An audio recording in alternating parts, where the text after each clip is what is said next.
Perhaps you have already heard it or read it somewhere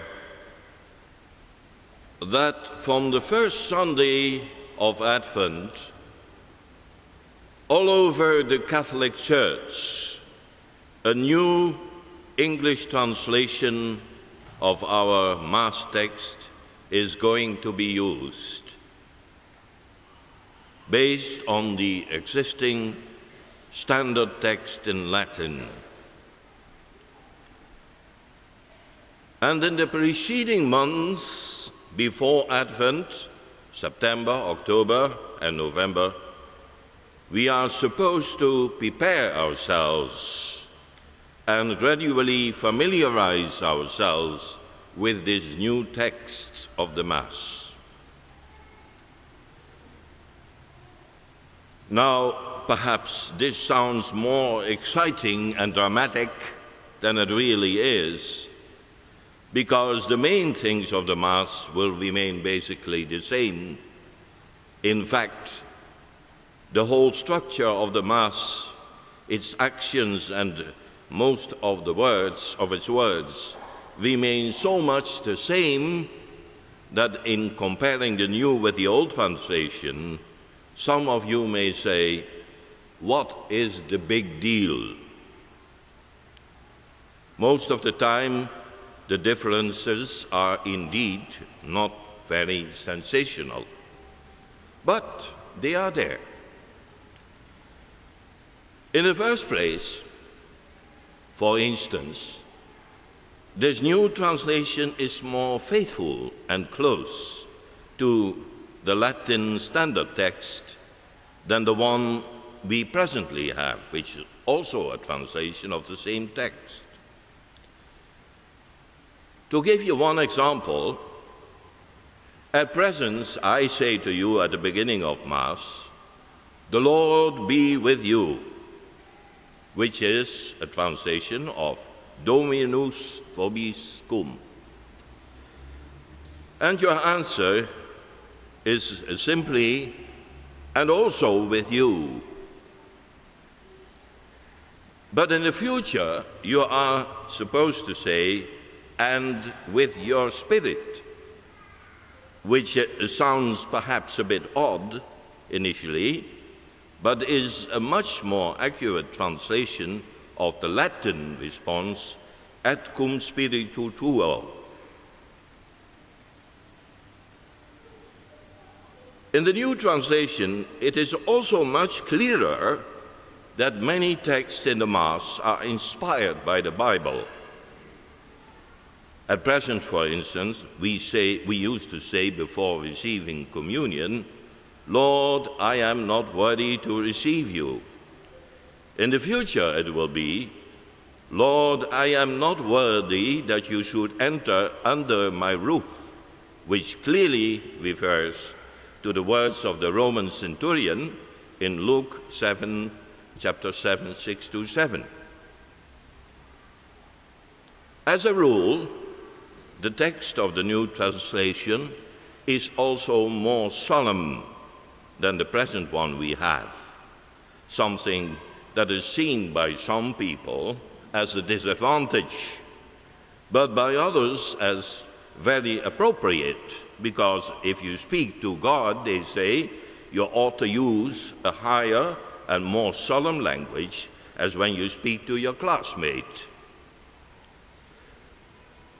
All in all, the differences in the new Mass text may not be sensational, but there are so many that we cannot use the same books anymore. I ordered 2 new altar missals, quite expensive, and 2,500 small booklets for a very cheap price to be put in your pews and to be used by you in the church. Please do not take them home. You might wonder why we don't project the Mass text on the screens, but here we have the oddness of copyright interfering. We are not supposed, for the time being, to project this text on screens, or we violate the right of copy.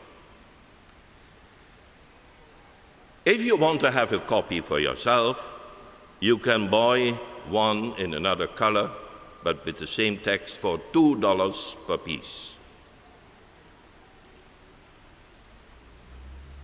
But besides preparing ourselves for the new Mass translation, says Pope Benedict, we should also use this opportunity to do something else, to make ourselves once again aware of the great treasure we Catholics have received in the Holy Mass, its depth, its beauty, the great and staggering mystery of what we think that is happening here.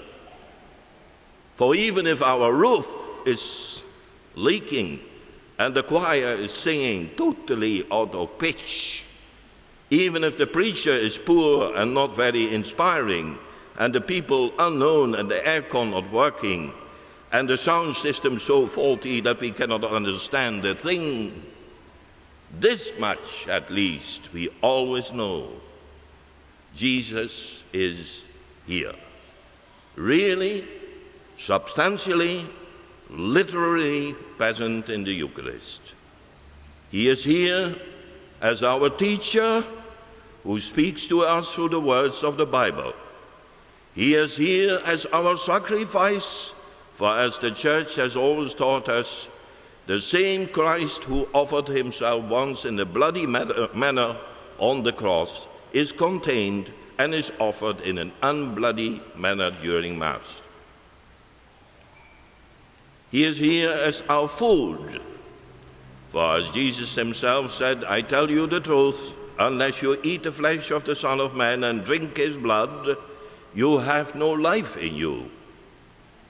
He is here as our bond, as the reality that ultimately binds us together as Church. As St. Paul says, because there is one bread, we who are many are one body, for we all partake of the one bread. Dear friends, perhaps we have become so used to the Mass that we sometimes begin to go through the Mass like robots, like zombies, without knowing exactly what we are doing or saying. That is the story about a bishop who at the beginning of Mass found out that the sound system was not working. There is something wrong with the microphone, he said to the people. Whereupon the people replied, "And also with you." Robots, zombies. Many times we Catholics go through the Mass, somebody said, in a pious coma, hardly knowing anymore what we are doing or saying. Dear friends, let us use this opportunity to make a conscious effort to do it better.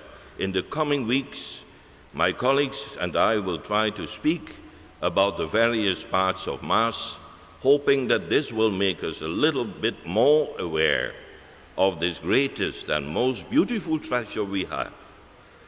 Sometimes I meet Catholics who say to me, "You must do this or that kind of meditation exercise or religious program, then you will meet God. Or you must go to Lourdes or Fatima or Medjugorje, there you will get it." Or they say to me, "You must read that book, so inspiring and profound." Or go to that religious rally or prayer meeting, there you will feel that the Spirit is moving. Well, I will not deny that these things can be helpful for us, but in the end, I always return to the Mass, to the Eucharist. That great mystery of Christ's real presence in our midst, as our teacher, as our sacrifice, as our food, as our bond. that stupendous mystery which I hope to celebrate and adore till the end of my life. Amen.